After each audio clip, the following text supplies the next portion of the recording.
So what ultimately led you to start your own firm versus, trying to join an existing financial planning firm that had sort of a similar client base that you wanted to serve?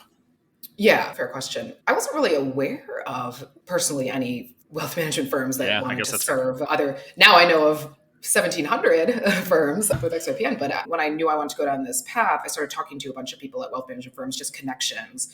And anyone who I talked to and said, well, I want to work with this type of client, like 30s, 40s, mid career, like high income, but maybe not huge assets. They're like, well, it just doesn't work. You can't Mm. charge enough because they don't have the AUM. And I'm like, no, I get it. But like, I want to charge a fixed fee for that type of client. And it was like, most people were like, oh, well, I don't really know. Like there really isn't necessarily another way to get to that client base other than like an hourly or a fixed or some non Yeah. AUM based model.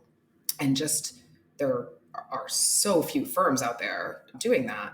To be honest, another reason I wanted to start my own firm is because I really wanted to do it my way. And I wanted to get out of corporate culture, or at least corporate culture as I had experienced it at many places, which it didn't necessarily feel like I never was really able to be myself, to be honest. Like as a Black woman, I ran into a lot of sort of issues and, you know, finance is still really not great for women, to be honest. And it hasn't really improved in terms of like number of women going into the industry for Yeah. decades. And I wanted flexibility. I knew I was going to have kids. Actually, when I left my last like corporate job, I was just pregnant, not telling anyone, but I knew I was.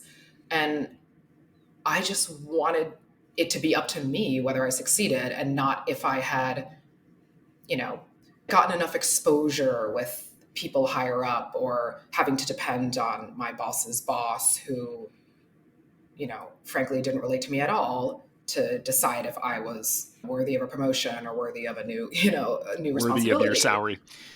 Yeah.